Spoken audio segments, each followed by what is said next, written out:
يعمل سوءا أو يظلم نفسه ثم يستغفر الله يجد الله غفورا رحيما. ومن يكسب إثما فإنما يكسبه على نفسه وكان الله عليما حكيما. ومن يكسب خطيئة أو إثما ثم يرم به بريئا فقد احتمل بهتانا وإثما مبينا. يا صباح الخير. حاسه ان احنا بقالنا كتير قوي ما صورناش هنا. النهارده يوم جديد وبدايه جديده. حاسه الفترة دي مش فترتي، او حاسة ان انا مش احسن حاجة في الفترة دي، علشان كده قررت ان انا اصحى النهاردة بدري انجز الحاجات اللي ورايا، اصور. انا كنت الاول بحس ان التصوير بيضغطني، بس بجد دلوقتي بقيت بحس ان انا بخرج الطاقة بتاعتي، خاصة كمان من بعد الانستجرام. بجد من بعد ما اهتميت بيه وبقيت بعمل كونتنت عليه، بقيت احس ان الانستجرام كده بقى برضو كومفورت زون كده، وبقيت احس ان انا بتبسط وانا بشاركه كده. عمري في حياتي ما كنت اتخيل ان انا هقول ان التصوير حاجه تخليني اخرج طاقه او كده، بس فعلا بقيت اخرج طاقه. استفدت كتير قوي بجد من رحلتي في السوشيال ميديا. انا كده بقالي حوالي سنه بعمل كونتنت على يوتيوب، وحوالي كام شهر كده في انستجرام، فانا بقالي كتير، مش كتير قوي يعني، بس اللي هو بقالي برضو فتره. فحاسه ان انا عايزه اشارككم كده بالاستفادات اللي استفدتها من الفتره دي، بس مش هيبقى في الفيديو بتاع المره دي. لو عايزين نتكلم عن الموضوع ده في المره الجايه ان شاء الله هنعمل فيديو نتكلم عن رحلتي في السوشيال ميديا، الحاجات اللي اتعلمتها وايه الحاجات اللي اتعلمت ما اعملهاش. وكمان سلسله الفلوجز اللي انا بعملها دي كمان بتحسسني اكتر ان انا بشارك معاكم ماي ريل لايف، وبحاول ان انا اخلي يومي منتج بقدر الامكان علشان افيدكم، علشان ما يبقاش فلوج كده وخلاص اللي انتوا بتتفرجوا على حاجات كده وخلاص.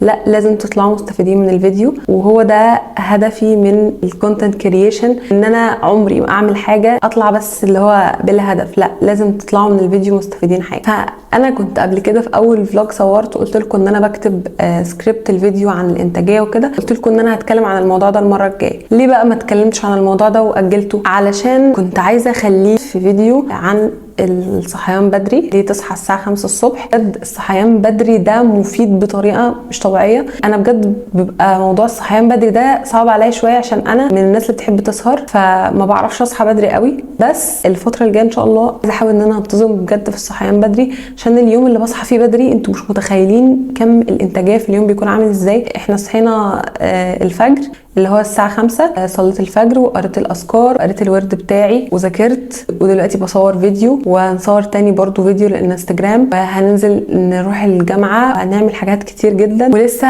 الساعه 10 اليوم طويل. فدي فايدة الصحيان بدري خصوصا في الشتاء، عشان بجد في الشتاء نهار قصير قوي والليل طويل. انت لو مثلا صحيت الظهر بتلاقي حرفيا انت في العشاء، يعني انت بتصحى الظهر تدخل تعمل اي حاجه تطلع تلاقي العشاء. بجد انا بقيت اصلا احس ان احنا الوقت بيطير، بجد بيطير موت. الاول قبل ما ابدا في الحاجات اللي انا عايزه اقولها، عايزه اخد رايكم في حاجه. تصوير الفيديوهات كده عجبكم، ولا حاسين ان انتوا عايزين مثلا ان انا اوزع الكلام او اوزع الموضوع اللي عايزه اتكلم فيه على مدار الفلوج، اللي هو مثلا ما اعملش حاجات الصبح وبعدين اتكلم بعد كده اكمل بقيه الحاجات، ولا اعمل حاجات واتكلم شويه وبعدين اكمل حاجات واتكلم شويه وبعدين اكمل حاجات؟ علشان انهي احسن ليكم؟ يعني انهي بتحسوه ممتع اكتر ومش ممل؟ انا بحس ان انا عايزه اقول الموضوع كله مره واحده، بس لو انتوا حابين ان احنا نقسم الموضوع على كذا مره قولوا لي في الكومنتس. حاسه ان انا المره دي مش عايزاكم تملوا، وحاسه ان انا مايله اكتر ان انا اخلي جزء الانتاجيه ده بعد ما ننزل الجامعه ونعمل حاجات في نص اليوم، احط لكم الحته دي بعد ما نعمل شويه حاجات عشان ما تملوش. حاسه ان انا رغيت كتير في الاول. بجد لازم تسمعوا موضوع الانتاجيه ده عشان بجد هيفرق معاكم جدا. دلوقتي صورنا فيديوهين انستجرام، فكده ضن يعني. يشعر الإنسان المعاصر هذه الفترة بفقدان المعنى والشعور بالعدمية. كثير من الناس فقد بوصلته وتاه في طريقه وخسر انسجامه مع نفسه، فاختنق من شعوره بالتناقض الذي يعيشه بين مبادئ تربى عليها يوم صغير ومشاهدات يعيشها الآن في حاضره. ولن يحصل الإنسان على سكن روحه المضطربة وانسجام نفسه المتشظية إلا إذا استقام على الطريقة المثلى واستجاب لنداءات الفطرة السليمة وسلك الطريق الذي من أجله خلق. رجعنا تاني سكيب بقى الحاجات اللي احنا عملناها. دلوقتي هنتكلم عن الانتاجيه. احنا بناخد مصدر الدوبامين بتاعنا من حاجتين، اول حاجه الانتاج، تاني حاجه الاستهلاك. الانتاج هو المصدر الغالي بتاع الدوبامين الغالي اللي فعلا بيأثر فينا تأثير ايجابي، لكن الاستهلاك هو المصدر الرخيص. الفكره ان عقلك يقدر يفرق ما بين الاثنين. الناس ايام زمان قبل ما كانت كل حاجه بتكون متاحه قدامنا، الناس كانت بتاخد مصدر الدوبامين بتاعها من الانتاج. كان مصدر الدوبامين ومصدر احساسهم بالسعاده ان هم يعملوا حاجه يبذلوا فيها مجهود، فده بيحسسهم بالسعاده والانجاز. زي مثلا انهم كانوا بيحسوا بالمتعه لما ينزل يصطاد مثلا او يقعد وقت طويل في الصيد، زي مثلا ان هو بيشتغل ويتعب علشان لما يجي اخر اليوم يراجع الحاجات اللي هو عملها يحس بالمتعه ويحس ان هو عمل اللي عليه. زي مثلا احنا كاطفال واحنا صغيرين قبل ما يبقى فيه سوشيال ميديا ويبقى فيه تليفون ويبقى فيه كل الحاجات دي ان هي تبقى متاحه قوي كده قدامنا، كنا بناخد مصدر متعتنا بان احنا بنجيب حاجات ونقعد نركبها ومكعبات، علشان لما تخلص وتطلع الشكل تحس بالمتعه وتحس بالانجاز ان انت انتجت وعملت حاجه. مثلا ان احنا كنا بنخترع العاب واحنا صغيرين، نلعب العاب يدويه، نلعب العاب نطلع فيها طاقتنا، بدل ما دلوقتي الاطفال كلهم كل اللي بيعملوه ان هو بتلاقي الطفل عنده حوالي سنه ولا سنه ونص وتلاقيه مدمن للتليفون واللي هو ما بيعملش حاجه وما بيتحركش. دي مش الحاجه الصح اللي المفروض الطفل يتعود عليها، ان هو يفضل طول الوقت ماسك التليفون وقاعد بيلعب عليه. المفروض الطفل ده بيبقى عنده طاقه لازم يطلعها، لازم يلعب ويتحرك ويتنطط وينمي ذكائه. احنا دلوقتي الفرق عن ايام زمان ان هم كانوا بياخدوا الدوبامين بتاعهم من الانتاج، احنا بقى بناخده من الاستهلاك. انت اصلا متاح لك كل حاجه، الابلكيشنز وكل حاجه عايز تاخدها واي حاجه عايز تستمتع بيها، والمتعه بتاعتك كلها بتيجي من ان انت قاعد بتقلب في التليفون عمال تسكرول في الفيديوهات، وكل حاجه عايزها بتاخدها بدوسه زرار حرفيا. حتى الشراء، الحاجات اللي احنا بنشتريها بدل ما احنا كنا بنبذل مجهود وننزل نشتري، بقينا بنشتري كل حاجه اونلاين. كل حاجه بتتحول في حياتنا اونلاين، واحنا نبقى قاعدين كده ماسكين تليفونات، كل حاجه في حياتنا بنعملها على التليفون وبس. انتوا متخيلين احنا بقينا في عصر سرعه، يجي في الاخر بنقول ليه الحياه بتعدي بسرعه وليه الوقت ما فيهوش بركه؟ علشان بجد التليفون بيسحب الوقت جدا، وانت بتبقى قاعد على التليفون ما بتحسش بالوقت، وبتحس ان انت ما بقاش عندك صبر. حتى هم بيلعبوا في الابلكيشنز على الحوار ده، ان هم عايزين يخلوا كل حاجه تتعمل بسرعه. بدل ما كان في يوتيوب الاول والناس بتتفرج على فيديوهات طويله، بقى في شورت كونتنت على اليوتيوب وعلى تيك توك وعلى انستجرام، ان انت اللي كنت بتقوله مثلا في 9 دقائق بقيت تقوله في دقيقه. فهم بداوا يصغروا ويقللوا من مده الحاجات اللي انت بتتفرج عليها عشان انت تاخد كل حاجه انت عايزها بسرعه. فدي مش حاجه صح. احنا بقينا في عصر سرعه لا نهائيه، بتحس ان انت ما بقاش عندك صبر وما بقاش عندك هدوء نفسي. تسيب التليفون بتحس ان انت اعصابك بايظه اصلا من السرعه اللي انت فيها. وحتى لما بتيجي تعمل اي حاجه تلاقي نفسك حرفيا بتطلع من ابلكيشن لابلكيشن لابلكيشن في ثانيه، بتكون لفيت الابلكيشنز كلها في دقيقتين مثلا. فالموضوع ده اصلا انا كنت سامعه عنه وقريت عنه كتير قوي، ممكن ابقى اعمل لكم عنه فيديو برده. بجد الموضوع ده بقى حاجه سيئه جدا، وما بقيناش عندنا صبر. انا نفسي ما بقاش عندي صبر ان انا مثلا امسك كتاب واقراه او الكلام ده،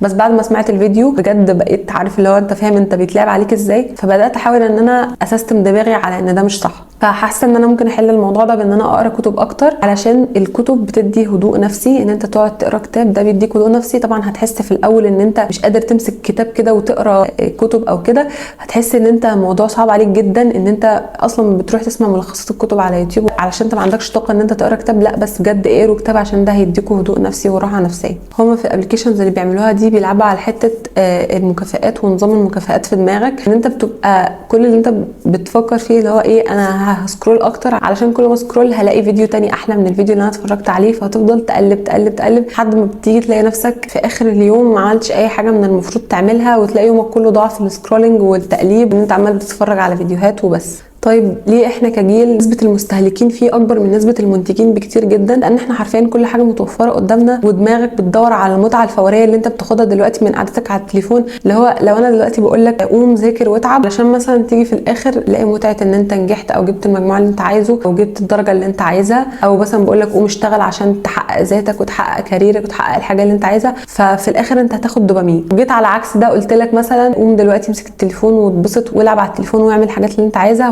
وهتاخد دوبامين وهتاخد متعه. انت تختار انهي فيهم؟ تختار المتعه اللي انت تاخد فيها وقت وتبذل فيها مجهود وتنتج علشان توصل للمتعه، ولا ان انت تاخد المتعه الفوريه اللي هي هلعب على التليفون وهتبسط وهاخد اللي انا عايزه دلوقتي واخد الدوبامين بتاعي وخلاص؟ انت كده تختار الحاجه السهله. بس بعد كده لو جيت بصيت على الاثنين هتيجي تبص على المتعه اللي انت اخدتها من الانتاج، هتلاقيها متعه حقيقيه ودوبامين حقيقي، وده الدوبامين الغالي اللي احنا كنا بنتكلم عليه. لكن المتعه اللي انت خدتها من الاستهلاك والدوبامين اللي انت اخدته من الاستهلاك ده دوبامين رخيص. المشكله بقى في ايه؟ ان هو في الاخر هيسبب لك اكتئاب. بتيجي في اخر اليوم تلاقي ان انت ما خلصتش الحاجات اللي وراك، فبتحس فعلا باكتئاب، لان دي حاجات كده ليها علاقه بوصلات عصبيه في دماغك وحاجات زي كده. انت الدوبامين الرخيص ده اللي بيسبب ان انت يجي لك اكتئاب من الدوبامين اللي انت بتاخده من الاستهلاك، فتحس ان انت مكتئب فتروح تمسك التليفون تاني علشان تاخد المتعه الفوريه تاني. فانت حرفيا عامل زي المدمن اللي بياخد مثلا مخدرات او بياخد حاجه ويحس بعدها ان هو مبسوط وكل حاجه، بعد كده يكتئب فيرجع ياخد تاني عشان يحس ان هو مبسوط. فما تستهونش ابدا من الموضوع ده، انت زيك زي اللي بياخد مخدرات بالظبط. فهتفضل ان انت تكتئب، عشان تخرج من الاكتئاب ده هتاخد المتعه الفوريه وهتفضل في الدوامه دي الى ما لا نهايه.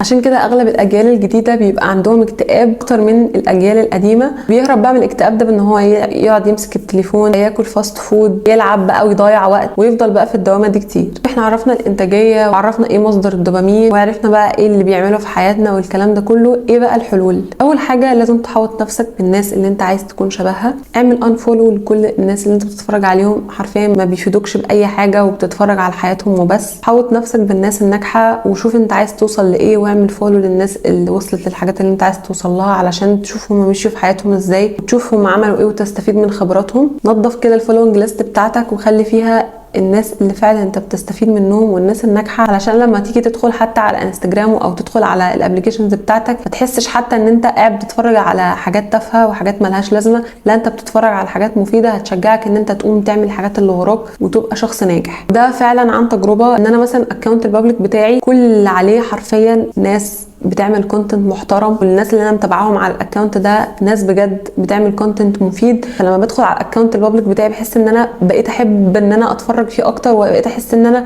احب اقعد اسكرول فيه اكتر، علشان انا ببقى قاعده بستفيد من خبرات الناس اللي مروا بحاجات وتجارب ناجحه. بالعكس مثلا لما ادخل على الاكونت برايفت بتاعي اللي هو اكونتي من زمان قوي، من وانا في ثالثه اعدادي حرفيا، ده بقى متابعه عليه كل صحابي ومتابعه عليه بقى الناس الانفلونسرز كتير اللي احنا بنتفرج عليهم والناس دي، بقيت احس ان انا ما بقتش احب افتحه، وبقيت احس ان انا اللي هو انتوا بتعملوا ايه يا جماعه. فدي بجد عن تجربه، وحاول ان انت تفضي الفولوينج ليست بتاعتك. تاني حاجه لازم تزود من مهاراتك علشان ده اللي هيزود احتياج الناس ليك. في ناس كتير بتفضل تسالني ايه المفروض اعمله مثلا في الجامعه. فتره الجامعه دي انت لازم تستفيد فيها باقصى قدر ممكن تستفيده في اي حاجه في حياتك، وتتعلم حاجات كتير في مجالك وبره مجالك، وخاصه اللي بره مجالك، لان هي تفيدك في حاجات كتير قوي. مش شرط تتعلم حاجات بس في اسنان او في طب او في تجاره او في ألسن او حاجات زي كده بس، لا، اتعلم حاجات كتير تطور من نفسك وتطور من مهاراتك علشان يزيد احتياج الناس ليك وتبقى مميز عن غيرك. انت عايش علشان تنجح، ربنا حطك في الدنيا هنا لسبب، عشان تنجح وعلشان تتحرك. فكر في وضعك بعد 5 سنين لو فضلت على حالك ولو فضلت على ان انت تبقى شخص مستهلك بس. شوف انت هتبقى فين بعد 5 سنين. علشان تعالج ده اسأل نفسك انت بعد 5 سنين عايز توصل لايه، وايه الحاجات اللي انت محتاج تعملها علشان توصل للحاجه اللي انت عايز توصل لها، وابدا نفذ فيها. خد الدوبامين بتاعك من المصدر الغالي ومن الانتاجيه. مش شرط تبقى البدايه بتاعتك مربحه او تطلع لك الفوائد اللي انت عايزها في الاول، لا، انت تعلم كتير قوي، تعلم في مجالات مختلفه لحد ما يبقى عندك قيمه كبيره قوي تقدر تستفيد منها بعدين وتحقق منها الحاجات الماديه والمعنويه اللي انت عايز توصل لها. شوف شغفك رايح فين وشوف انت عايز تعمل ايه وابدا اعمل ده. شعله الشغف اللي هتجيلك لما تسمع الفيديو ده او لما تسمع فيديوهات تحفيزيه تانية كتير ما تخليهاش تطفي بمجرد انتهاء الفيديو، لا، ابدا خد خطوات ونفذ. استبدل الحاجات الوهميه اللي انت بتعملها في حياتك بحاجات حقيقيه. بدل ما تلعب جيمز على الموبايل العب جيمز في الحقيقه، قابل صحابك وانزل العب كوره مثلا. بدل ما تسمع حاجات تافهه لا، اسمع حاجات ليها قيمه وهتفيدك. في بودكاست كتير قوي وفي فيديوهات كتير قوي مفيده وتخليك تطلع احسن ما عندك. بدل ما تضيع وقتك في حاجات تافهه لا، اسمع حاجات تفيدك. دايما خلي في دماغك ان انت لازم تبقى شخص ناجح. وبس كده، اتمنى ان انتوا تكونوا استفدتوا.